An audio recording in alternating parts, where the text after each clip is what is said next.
G'day guys, Mitch Williams here with Hampton League Media.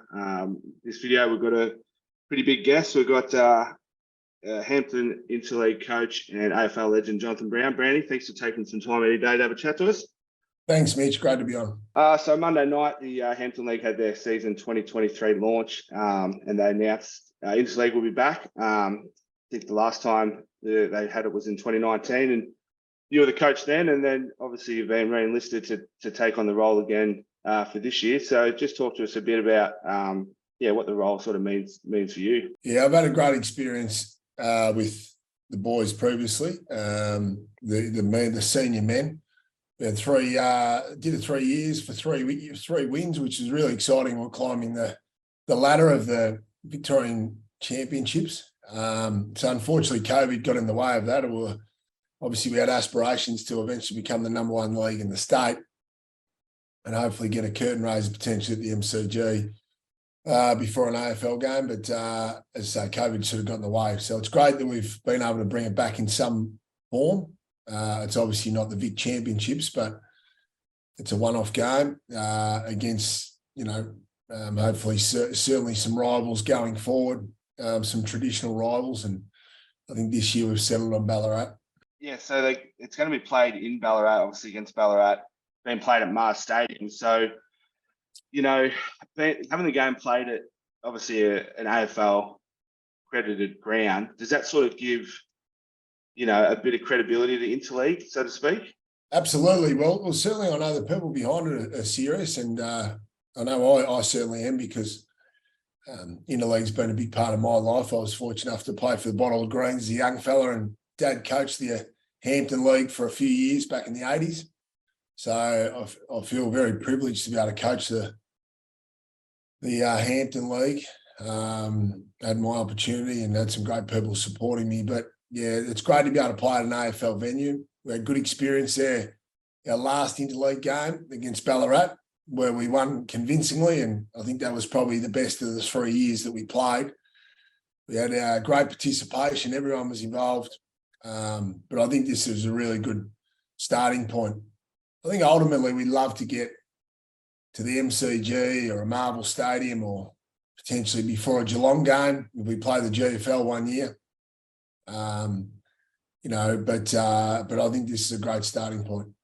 Yeah, and just on that, so at the season launch, they had Ben Kavanagh, who's the head of AFL Victoria, and they certainly put the heat on him that night, speaking about having a bit of a curtain raiser potentially for the Geelong Essendon country round game against Geelong next year. So yeah, obviously that'd be something you'd be very interested in seeing. Absolutely, yeah. Look, Rome wasn't built in a day, but it's you've got to get started. There's got to be a starting point, and the opportunity for young blokes. I think it's probably going to be an under-23 game. The opportunity for young guys that to show their wares, and as we know now, there's more of a focus on guys post their under-18 careers. We know that everyone develops at different stages. Obviously, the Hampton League is one of the strongest football breeding grounds in the country. So we know that recruiters are going to be interested to watch these games. But if we can sort of have a level of prestige around it and excitement for the lads that are playing, I think that's important. It's incumbent upon us that are involved behind the scenes in the Hampton League and the other leagues that are involved to do our best and work in conjunction with the AFL to get the best possible experience for these young lads and put them on show.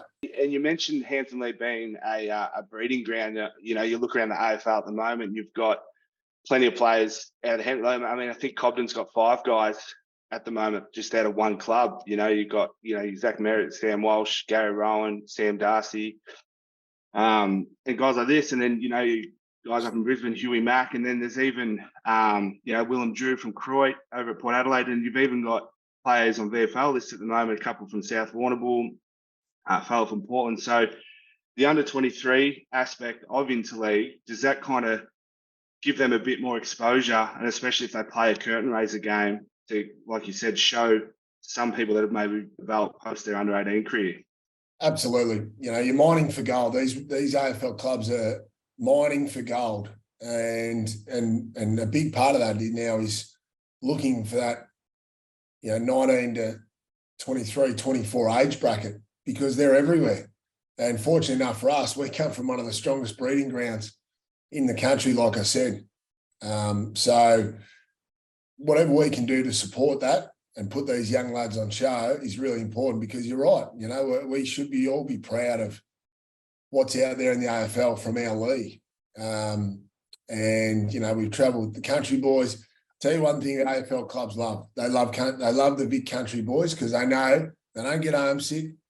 They'll travel. They'll go anywhere. They're resilient. They're tough. They're independent. And they're great characters. And they know footy. They live and breathe footy from the time they left the crib. And that's why they're so sought after.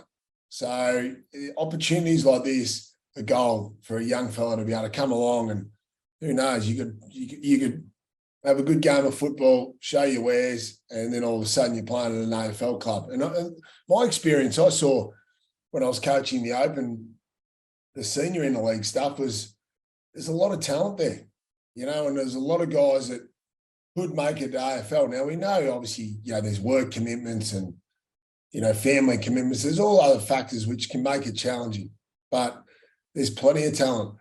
I think you hit the nail on the head there with, you know, country blokes not getting homesick and things like that. And you look at players that have come out of the Hampton League and have gone interstate. You know, obviously you spent your whole career up in Brisbane. We're looking at a Huey McCluggage at the moment. He's up in Brisbane and looks very likely to stay there.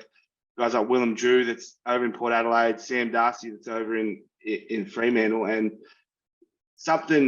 things like that really are important to AFL recruiters because obviously they don't want to get someone, you know, and they only stay for a year or two and then want to come back home. So is that something that really does kind of resonate with recruiters? Yeah, it's a good question, Mitch. I know for a fact there is clubs that have a policy to lean towards, if there's a line ball, they lean towards a country boy, especially big country boys. And that is fact. So, yeah, that's undisputable. You know, if you actually look at who they're drafting, but I know obviously I'm in the industry, I speak to several people and privately they have that. So, you know, there's no greater motivation, is there, than you know, going and trying to seek these young blokes that are out there. Obviously the draft it's controlled. It's a controlled recruiting setup, isn't it? So you're obviously governed by the ladder position, how many picks you have in the draft. So you're in a fight against everyone else. But if you can find that talent that may have missed out in the draft for whatever reason, well, it's a free kick if you're willing to go and have a look at the talent out there. Kind of focusing on the aspect of it being an under 23, you know, kind of comp now. Do you think that these younger guys have more of a drive, maybe more of a hunger? Just so would it make it a bit more competitive for interleague if they having the younger guys rather than having, you know, maybe a few guys that are, you know, getting towards their 30s, they've done it a few times, you know, got family commitments and stuff like that. So do you think it kind of adds a bit more competitive? I think it does, you know, and the participation rate was great last time, but it does put pressure on the younger guys. It's the middle of school holidays. So guys that have got kids find it hard to maybe give up that weekend when they're in the middle of school holidays. So I think it's a good way. It's a good way forward. Also, speaking at the launch, Ben Kavanagh, he touched heavily on women's footy. Obviously, we're seeing AFLW coming, you know, leaps and bounds, and we're seeing a lot of clubs adding a women's team to it. What do you think the importance to having, you know, a women's comp now attached to clubs? Vitally important. I see it firsthand through my daughter Olivia's 13.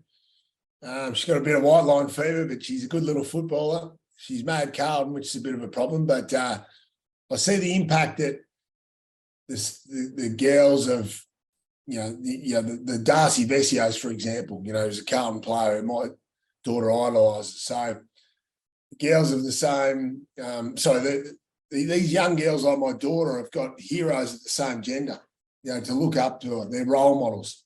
So I think it's fantastic. And that the quality of the AFLW is just going to increase dramatically over the next 5 to 10 years as you start to have more and more girls that have played footy like young boys have traditionally from a young age, from the age of 4 or 5 years old all the way through, where AFL was not their second sport. It's been their first sport for their whole life. So their skill development will be on par with the boys. Yeah. I won't take up too much time. I just might get your tips for the AFL season, mate. Who do you think's going to win the glory, and who do you have for the Brownlow and the Coleman? Well, I actually, Mitch, I had Melbourne Brisbane grand final this year, and they're funnily enough, they're playing on Friday night. So obviously a bit concerned about Brisbane's performance Saturday. Hopefully that was an aberration, but Melbourne looks pretty strong. Obviously Stephen May's still to return. I think they're playing a better style this year. So all things being equal across the board with injuries with all the clubs, I think Melbourne's probably the team to beat this year. Brownlow, I like Bontempelli. Probably had his colours lowered the other night, but I think he's ready for a pretty big season. A little smoky Jordan De Goey. Been pretty hot on De Goey during the off-season. He looks fit and rock hard and will play a lot of minutes in the midfield as a centre bounce player. And we know he can kick goals. And, you know, the Coleman's a funny one, isn't it? You know, you always sort of think it's a fight between Mackay, Lynch, Curnow. Yeah, these guys are going to be in the mix. I would have thought around the money. So maybe Mackay will win it this year and over his old mate. I think him and his mate Charlie Curnow might swap a little bit over the next few years. Yeah. And then the rising star, I love following the progress of young Will Ashcroft. I think he could have a similar impact that Sam Walsh, Hampton League boy, had in his first year. And obviously we saw what Nick Dacos did last year as well. So I think Will Ashcroft's got the maturity and the physical makeup to probably have a similar type impact for the Lions. I'm with you. I think it's going to be a Melbourne Brizzy granny. I've got Nick Dacos for a bit of a smoky for the Brownlow, and I think if Jazza Cameron can stay fit, he might get another Coleman around the neck. Yeah, it might be a smoky. And was in terms of teams, I was really impressed with Port Adelaide last week. Another Hampton League boy, the great Kenny Hinckley. I chatted to Kenny last week, and he said he had to give the boys a bit of a sharpen up. He wasn't happy with the pre-season, so he gave him a good old-fashioned Kenny spray, which we saw plenty of times when he was at Camperdown and Mortlake. But it worked a treat, and I'll tell you what, they're young midfield. It's as good a young midfield as there is in the competition. Anytime you've got a gun young midfield, obviously Horn Francis was the headliner of that the other night. Anytime you've got a gun young midfield, it bodes well for the future and it keeps you competitive in games. So you've got Alira at one end, Charlie Dixon at the other. They could cause some problems for teams during the year. So as I say, we love Kenny. He's one of us. So we'll follow his progress with great thrill. And obviously Willem Drew, who's part of that star young midfield. Thanks, mate. Appreciate your time having a chat to us. And yeah, I'll probably see you at the Interleague. I'll be down there in Ballarat doing some coverage. So look forward to it. Thanks again. Good on you, Mitch. All the best.